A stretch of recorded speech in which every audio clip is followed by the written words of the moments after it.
Okay, no? So now we continue with the second part of our concept-based discussion on sociology and anthropology, no? So for this one, we'll be tackling culture, we'll be tackling family, and then of course, gender hierarchies, ano?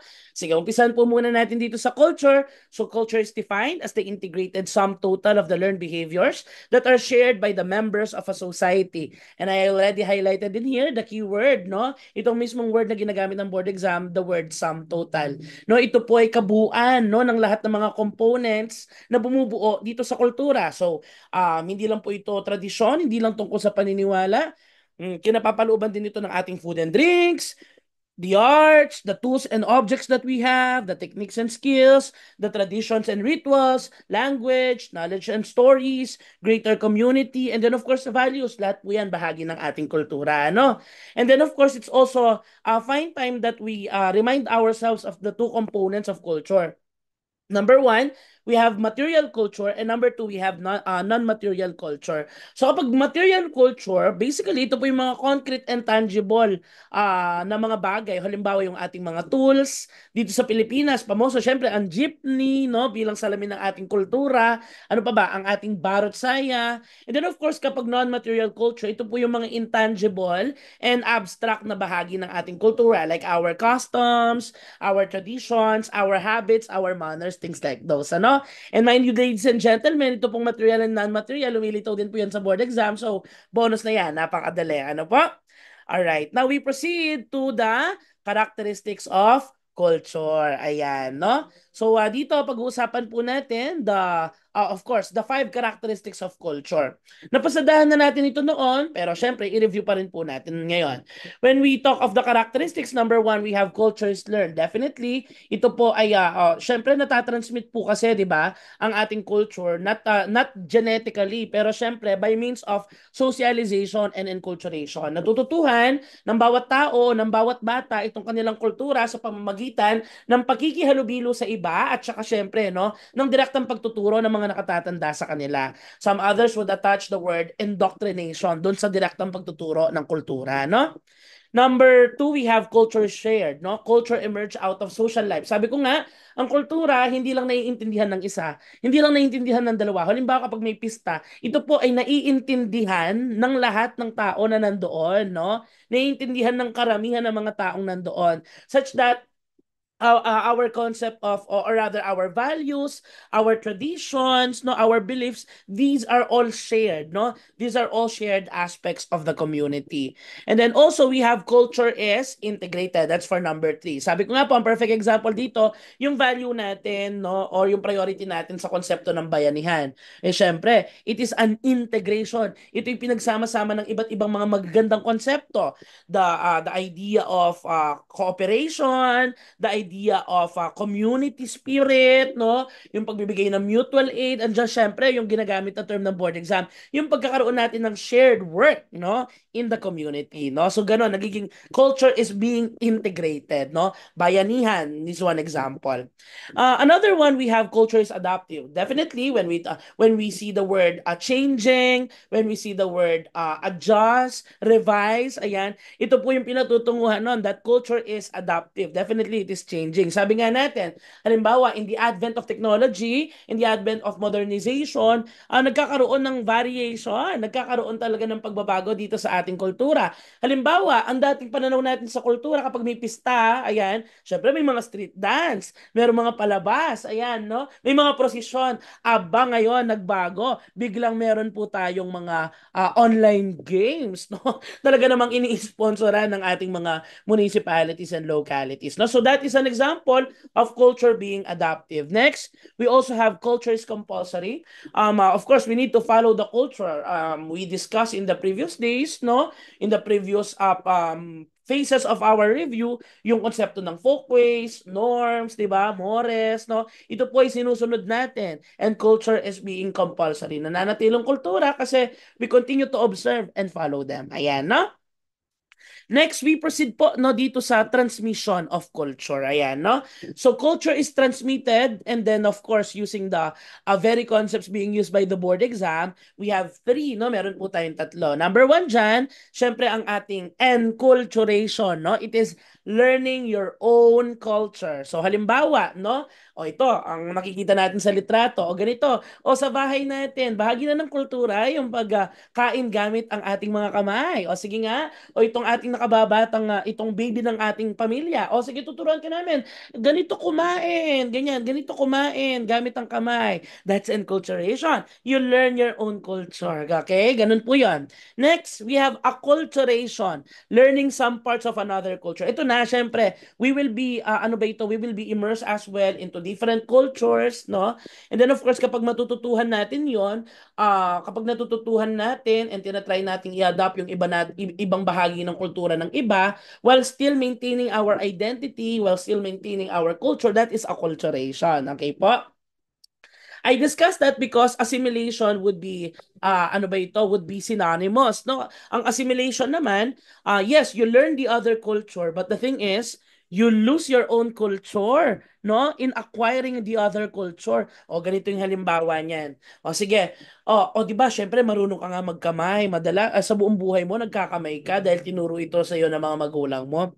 And then you went to other countries o the Asian countries and they are using chopsticks. Nagtrabaho ka doon, no? Acculturation, this is partly, ito po yung pagkatuto natin na gumamit ng chopsticks. Pero pag uwi mo sa Pilipinas, magkakamay ka pa rin. O di kaya kapag nasa bahay ka, sarili mong bahay, nagkakamay ka pa rin, no? So ganun yon, that's acculturation.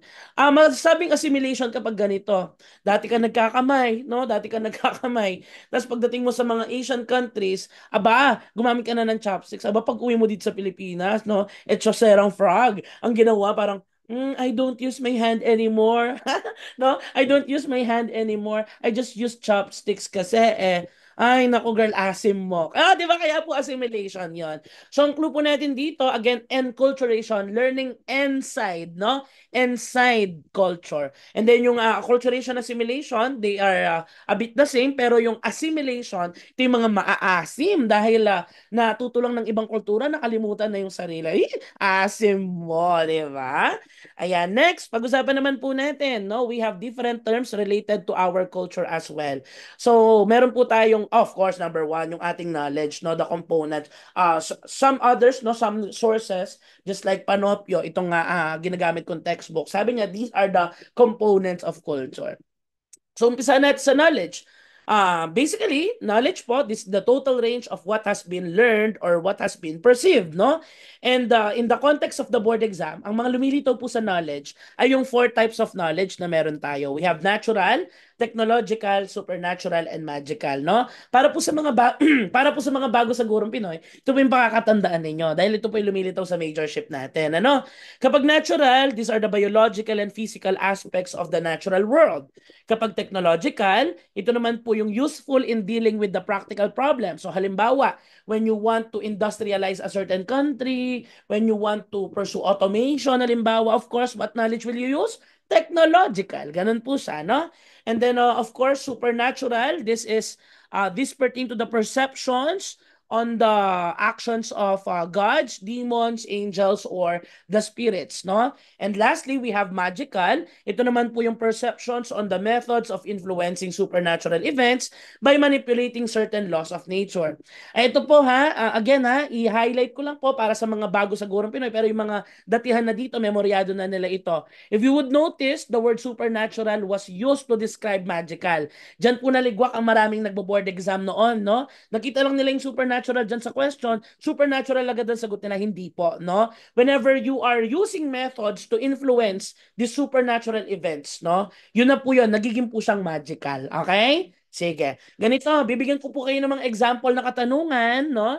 Tapos sasabihin po natin anong knowledge ito, no? Sige, kayo na lang po mag-isa since asynchronous po nangyayari itong ating concept-based discussion.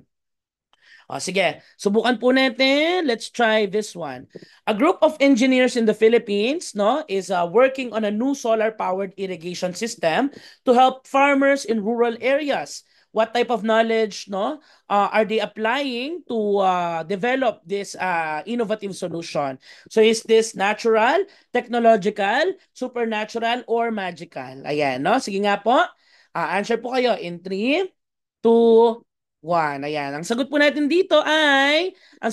dito is definitely technological. Okay? So basically, they are using solar-powered irrigation as a means or as a solution to a particular problem that they observed. Next, let's proceed. Tingnan po natin itong susunod na question. While exploring the rich biodiversity of the Philippines, a student observes the unique characteristics of the Philippine eagle in the forests of Mindanao. Again, ano po, no? Ang knowledge, no? Ang ginagamit dito. Is it natural, technological, supernatural, or magical? Ang sagot ay 5, 4, 3, 2, 1. Ang sagot po natin dito ay natural. Yay! Okay, dahil ang natural, kinapapalooban ng physical and biological aspects of the natural world, no? As of course, no, ano ba ito highlighted by the words biodiversity, no? The Philippine eagle, yun po yung sinasabi dito sa tanong na ito. Okay? Next, let's proceed to the next question, no? Let's proceed to the next question. What is it? Ayan. A Filipino family regularly consults a local faith healer known as an albularyo to seek protection from evil spirits and to understand events believed to be influenced by unseen forces. What type of knowledge is the family relying on these practices?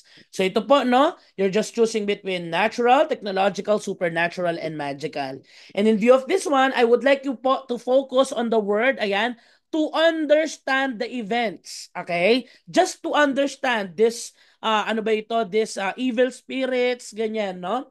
Ayan. Huwag po muna tayo mag-focus doon sa manipulation. So just to understand, these spirits, for example, yan po ay bahagi ng 5, 4, 3, 2, 1. That is supernatural. Okay?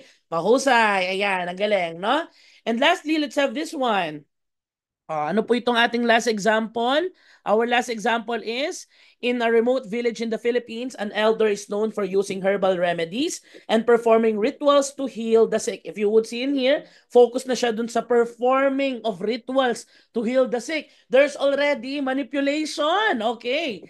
The community believes in the elder's ability to harness hidden forces for these purposes. What type of knowledge does the elder possess? Ano po meron? That is... Yes, no? So ano, sa pagitan ng natural, technological, supernatural, and magical, ano po ito? 5, 4, 3, 2, 1. Ang sagot natin ay magical. Perfect. Okay, mahusay. Sige. So yan po ha, tatandaan po natin ang 4 na uri ng knowledge na meron po sa ating na-discuss. Okay? Going back to our terms, sige, subukan po natin balikan ang ating mga terms, no? So sabi ko nga po, ito po yung ating knowledge, no? The total range of what has been learned. Now, it can be followed already by what we call our norms, no? And these are the rules or expectations of how one should behave, no? Sabi nga po natin, what is normal in a particular group? What is normal in a particular community, no? At kapag pinag-uusapan po natin itong norms na ito, nahati po ito sa different classifications. We have our folkways, we have our mores, and we have our laws. Kapag sinabi nating folkways, these are general rules, customary and habitual ways, patterns or expected behavior within the society. Kapag mores, these are based on ethical and moral values which are strongly held or emphasized, mas serious na. No? And lastly, laws are formalized norms. No? Sige, ganito po yan. Tulad po ng pangunawa natin, no, gamit ang ating mga discussion sa Gurong Pinoy, tinitingnan po natin yung pagkakaiba-iba ng tatlong ito gamit no, ang ating mga ayan, keyword. So kapag folkway po, this is a battle between right versus rude. Okay? So ganito yan. Kapag nagawa mo ang folkway na ito, check ka dyan. Kapag hindi mo siya nagawa, not necessarily immoral ka nang masasabi, no? Kapag hindi mo nagawa ang folkway na ito, teka, medyo rude ang batang ito. Ganyan, no? Halimbawa, bahagi po ng ating folkway sa yung pagmamano, no? Ang ating pagmamano. O yan, kapag nagawa mo siya, ay, kagaling na bata, no? Pero halimbawa, sa school na lang, no? Ayan, naglalakad ka bilang teacher, napansin mo, ba yung mga estudyante, tinitingnan ka pa sa mata, hindi na nagmamano, hindi na sumusunod sa folkway, ano masasabi mo? Ay, medyo rude ang mga batang ito. So, ganun po yun, ha? Again, right versus rude po, no? Ang battle dito sa ating folkways. Next, sa ating mores naman po, sabi ko nga po, ito na sabi nga, ethical and moral, mas seryoso na. Dito po, right versus wrong na. Dahil ang mores, ayan, na pinanggalingan ng moral, ayan, no? Ito na po yung magsasabi sa atin na kapag ito ginawa mo, ayan, mabuti yan. Kapag ito hindi mo nagawa, aba, medyo immoral ka na. Ayan na po. Halimbawa, ang rule sa atin, huwag kang papatay. Ayan, o hindi ka pumatay. Check, no? Naku, nakapatay ka, naku, immoral ka na. That is part because that is a part of our mores. Okay? Ganun po siya. And lastly, no, batay sa mga mores na ito, ayan, nagkakaroon po tayo ng mga institutionalized na mga norms. Kapag po nailapat na sa papel, nailapat na sa dokumento, ginagawa na po siyang mga laws, no? So dito ang ating difference or ang battle ay nasa pagitan ng right versus the illegal, no? So dito, sabi nga, batay na sa batas, batay na sa formal rules and regulations ng isang bansa o ng sa komunidad. Kapag nagawa mo, legal. Kapag hindi mo nagawa, illegal. O, di ba? So yan lang po ang mga terms na ating aalalahanin, ano? And lastly, sige, pasadahan na po natin itong mga familiar na terms na hindi na rin hunaga nawawala sa ating board exam. Ayan, sige. So number one, we have ethnocentrism. Ayan, no? Kapag po ethnocentrism, this is a belief that your culture is superior. O ganito, halimbawa, no? Ay, kaming mga Kapampangan, mas mababango kami, mas fresh kami kaysa sa ganitong kultura. Ay, that is ethnocentrism. Next, kapag naman po sinocentrism, this is the feeling that your culture is inferior. O halimbawa ganito, kaming mga Pilipino, talagang mga ano kami, wala kami masyadong class. Talagang nakakaya maging Pilipino, buti pa yung mga Amerikano, yan yung mga lodi cakes ko. Ay, nako, Diyos ko. Ang sinocentrism, nakakabigla, no? Ang sinocentrism, again, this is the feeling of inferiority, no? Kaya dito po nakaugat yung ating colonial mentality. Yung feeling natin, laging masama yung kultura natin, di kaya mas nakakababa yung kultura natin, no? So which will we ano ba ito, which will we follow between this, no? Wala po, no? Hindi po sila parehas na desirable. Kaya po nagkaroon tayo ng konsepto ng cultural relativism, no? Na i-discuss din mamaya. But now, let me introduce to you that we also have what we call temporocentrism. Dito po, no? Para din po siyang ethnocentrism, pero ang feeling dito, your time is better. O ganito sa mga matatanda. Narinig nyo na po ba minsan yung mga matanda? Ganito sila. Naku, nung panahon namin, simple ang buhay, mas maganda. Yung mga music namin noon, hindi masyadong balahura, talaga naman. Tapos yung mga kasama ko noon, talaga namang may magagalang, no? Hindi katulad ngayon, mga kabataan ngayon, ganito. Ganon, that's part of temporocentrism, no? Whenever you feel that you are better than the other generations, whenever that you feel that your time is better than the other time, ganon. Kaya nga, tempo, di ba? May kaugnayan sa oras, ano? And as mentioned, hindi po natin ina-advocate ang ating ethno, sino, and then syempre pati tempo, no? Ang ina-advocate natin ay cultural relativism. That is founded on what? Founded on respect. Dito naniniwala tayo that there's no universal standard. O limbawa, naku, bakit ganito? Bakit yung isang kultura marami silang usawa? Dapat isa lang, no? Dapat yun lang standard. Hindi po pwede. Dahil nga po, in cultural relativism, we understand that we have different cultures, no? May iba't ibang konteksto, may iba-ibang pinanggalingan, at walang iisang universal standard.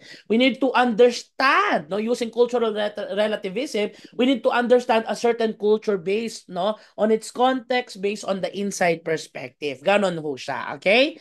Next, sabi ko nga po, ito, bahagi din ito, hindi rin nawawala ang culture shock, the feeling of confusion, the feeling of disorientation. Yun nga, no, ang chika. No, nung nasa Pilipinas ka nagtuturo, ay, ang mga bata gumagalang naman. Kahit medyo pasaway, nagbe-bless yan, nagpupo at opo. Pagdating mo sa Amerika o pagdating mo sa ibang bansa, ang tawag sa'yo, "Hey, Susan!"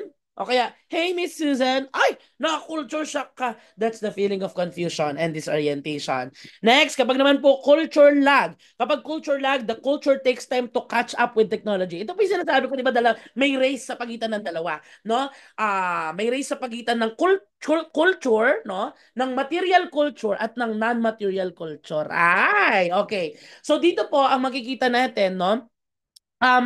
Nangunguna ang material culture. Ay, ayan na, ang bilis ng material culture, no? Ngayon, naglalag ang immaterial culture, no? So, ganun po yon. Ibig sabihin, nauuna, no? Nauuna itong material culture just like technology, tapos naglalag itong mga immaterial or non-material culture gaya ng ating values.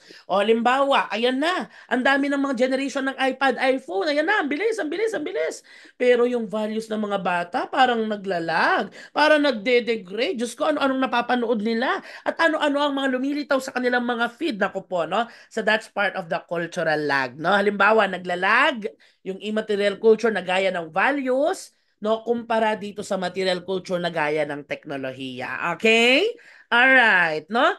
And also, we have a subculture. Ito, mahalagang konsepto din po ito. According to this one, ito po yung distinct culture within a general culture. Basically, it is a smaller culture within a culture, no? So, in connection to that, we also have our counterculture. Ito naman po isang subculture which contradicts the larger society.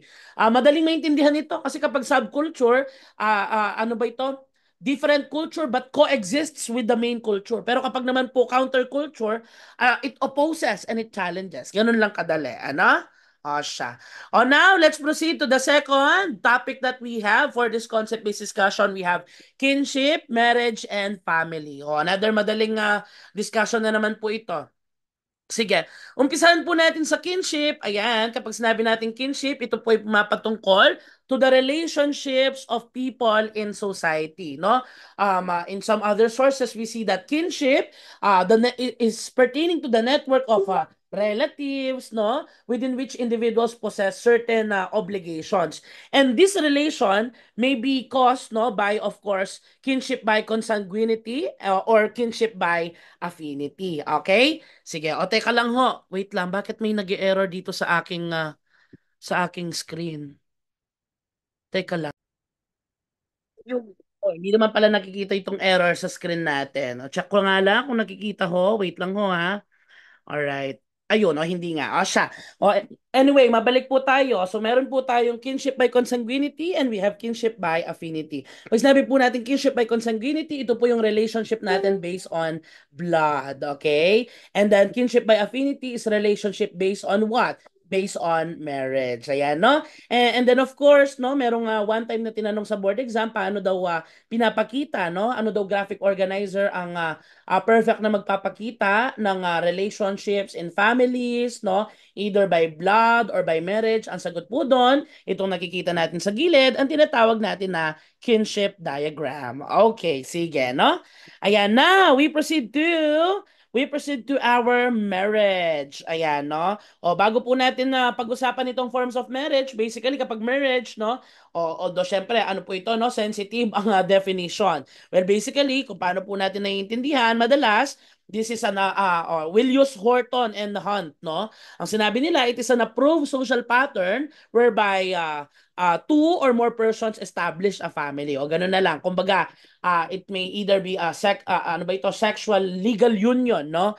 Between two or more people, no? So yan po ang ating marriage. Now, let's have the different forms of marriage, of course, no? Famous po sa atin, no? Ang ating monogamy. Lalo na we are a predominantly Catholic country at ang rule, kailangan isang husband, isang wife. Ganun lang ho, no? Monogamous. And then we also have polygamous marriages, no? Or polygamy. Ano ba ito? There's more than one wife or husband. At ito pong polygamy na hati sa dalawa. Number one, we have polygyny, no? Where there is one husband, but there are many wives, no? And this exists, no? In many cultures. Lalo na those who are related to our Islamic or Muslim cultures, no? And then meron din po tayong polyandry. Ito po yung one wife and many husbands. There are some manifestations of this naman in Indian cultures, okay? Sige. Ayan, now, let's have our different types of families. Ayan, no? The types of families, we have our nuclear family. Ito po yung, ang pagkakaunawa natin dito, there's a mother, there's a father, and they have children. May nanay, may tatay, may anak. Yun po ang nuclear family. Pero ito po ba yung fina-follow? Ito po ba yung nakasanayan natin sa Pilipinas? Hindi po. Ang nakasanayan natin sa Pilipinas ay ang extended family na kung saan ang pamilya ay kinapapaluban ng nanay, tatay, mga anak, no, mga auntie, uncle, lolo, lola, talagang na-extend ang pamilya, no? Kaya nga para sa mga nag-a-abroad, sabi nila, ano ba 'yan, no? Lalo na para sa mga nag-a-abroad, mas mabigat ang dagok kasi lahat ng buong extended family kailangan suportahan. Ako po. Anyway, bukod po sa nuclear and extended family, and by the way, ito pong picture na nakikita natin is an example of an extended family. May lolo, may lola, may nanay, may tatay, may uncle, may auntie. family, no? And then also, we have our single-parent family. Siyempre, yung natural na, hindi ko na i-define yan. Single parent, isa lang ang magulang, no? And then, meron din po tayong mga tinatawag na blended families, no? Dito naman po, pwede po siyang one or both of the couple, no, have been married before. Pwede po silang blending of two divorces, ganon, no? And then, of course, considering that there is one or more children from the previous marriage, yan po ay blended family na. Okay? Next, pag-usapan din po natin ang ating mga residence patterns. No? Meron po tayong mga residence patterns. Napakadali po nito. Number one, we have patrilocal. No? Kapag pat, no, laging pang tatay. Kapag mat, laging pang nanay. Kapag patrilocal, the couple lives with the male's family. Kumbaga, kumbaga, oh, 'di ba, bumuo sila ng pamilya. Ngayon, nakatira sila malapit doon sa pamilya ni husband, ni hubby, no? That's a patrilocal residence. We also have our matrilocal residence where the couple lives with the female's family, no? So, halimbawa, ayan, yun nga, lumapit doon sa pamilya ni nanay, no? Doon nakalapit ang ang pamilyang nabuo, no? And aside from that, no, we also have our aside from those, we also have our neo-local residences. Dito naman po, the couple is alone o di kaya the family is alone, no? Hindi po sila sumama either sa pamilya ni nanay o sa pamilya ni tatay. Talagang bumukod na para daw mapayapa ang buhay, no?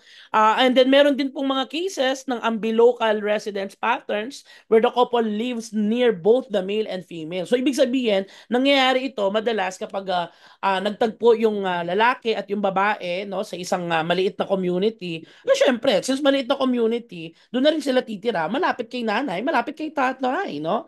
Malapit sa mga pamilya nila. Ayan, no? All right. And also we have our families based on the types of authority. So number one, we have patriarchal.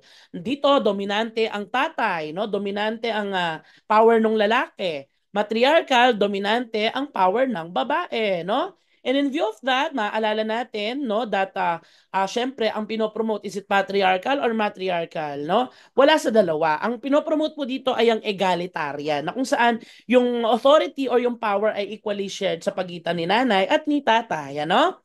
And syempre, bakit nandiyan yung picture ng nanay ni Rizal? Kasi meron, di ba po, sa GenEd, meron tayong question na kung saan tinatanong, Rizal's mother was not only well-educated, but she was also endowed with business acumen, which enabled her to sustain the family's well-to-do lifestyle, making the family, meron pong choices doon, patriarchal or matriarchal. Ang sagot ay, mother na nga yung pinag-uusapan, no? Ang kapangyarihan na nga ng nanay ni Rizal ang pinag-uusapan, o di kaya yung kakayahan niya. Ang tamang sagot ay matriarchal. Okay? Sige. Di ba napakadali po? Now, we can already proceed with our last topic for this concept-based discussion number 2, human sexuality and gender hierarchies. Okay?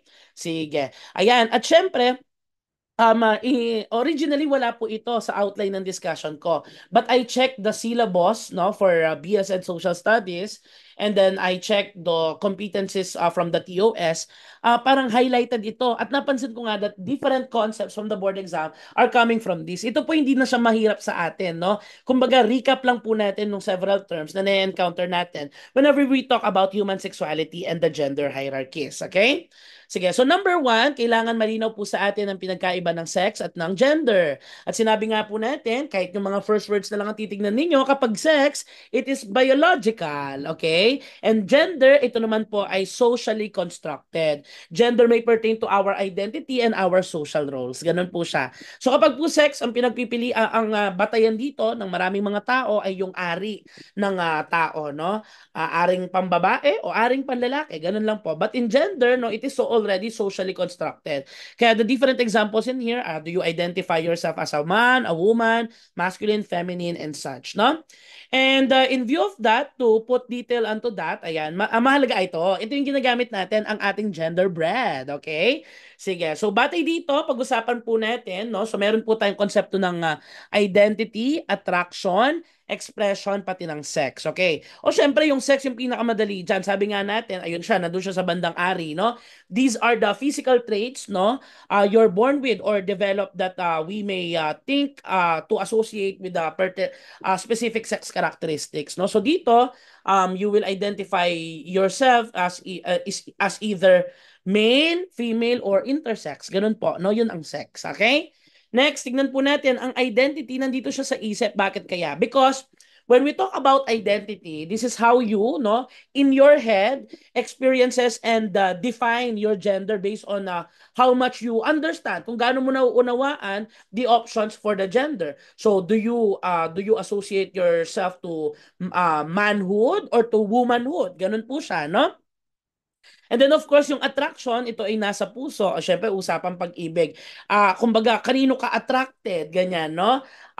This is how you find yourself feeling drawn or sabi ko nga, feeling attracted to some other people, either in sexual or romantic ways, no? So, ikaw ba, halimbawa, despite having a sex that is associated to being male, pero napapansin mo that you are attracted to a fellow male, ganyan. O yun po, no, that's part of our attraction.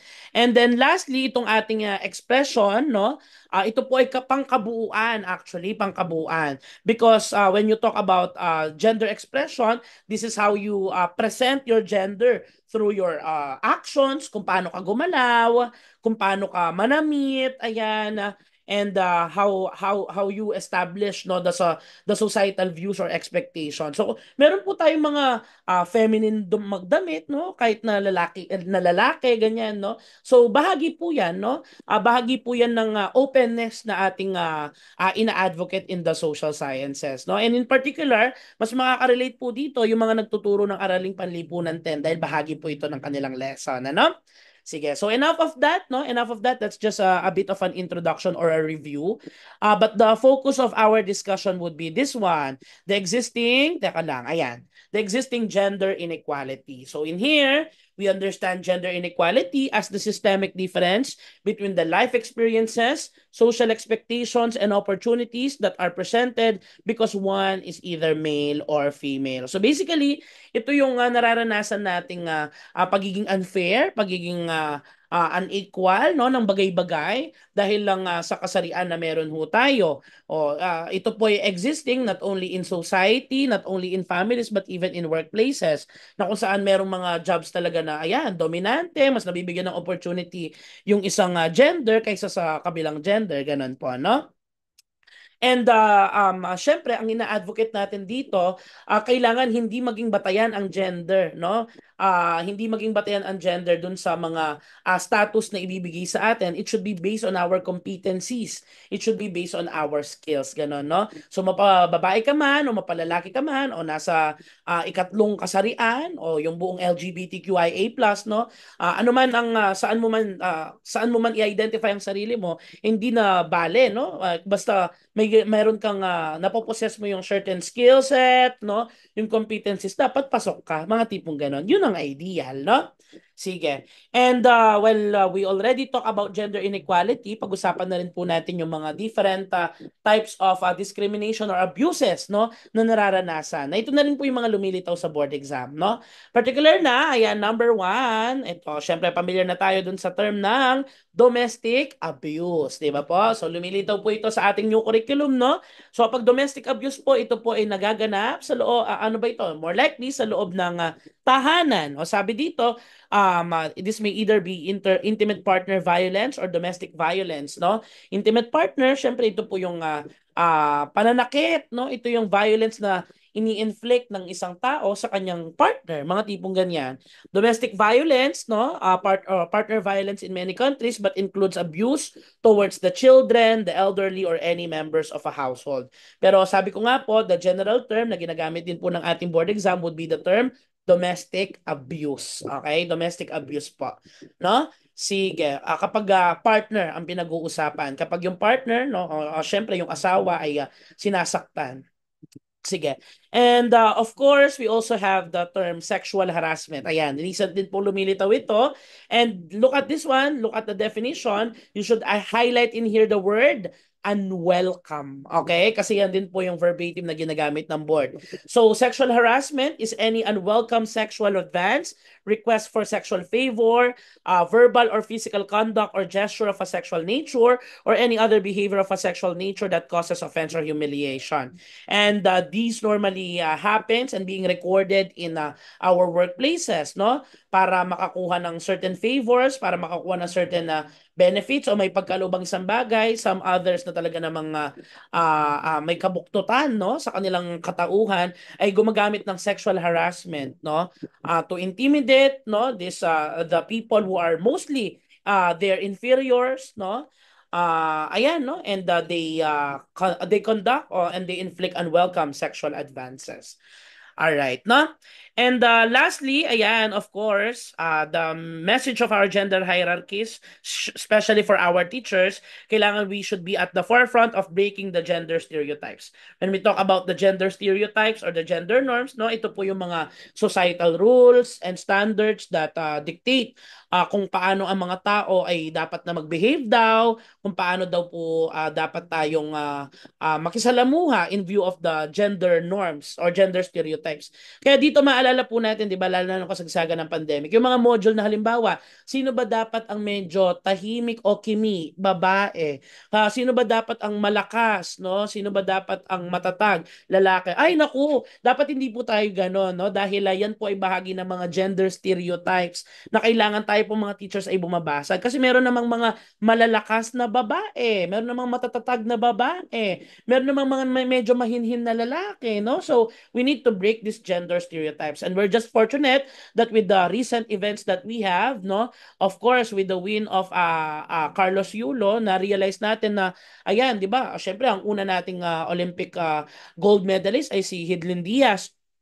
Oh, sinundan ni Carlos Yulo. Napansin natin, ayan, ay, itong si Hidlin Diaz, no, binibreak na niya yung gender stereotype na ang weightlifting para lang sa lalaki. Ito yung si Carlos Yulo, binibreak na niya ang stereotype na ang gymnastics ay para lang sa mga babae. Kaya ang ganda po nitong post, no, na nakita natin sa social media.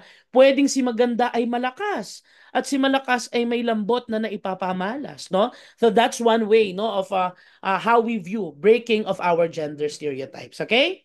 Sige, so that's the end of our part 2. Now we proceed to our part 3, which is the social which talks about the social component. Sige po, all right? Sige.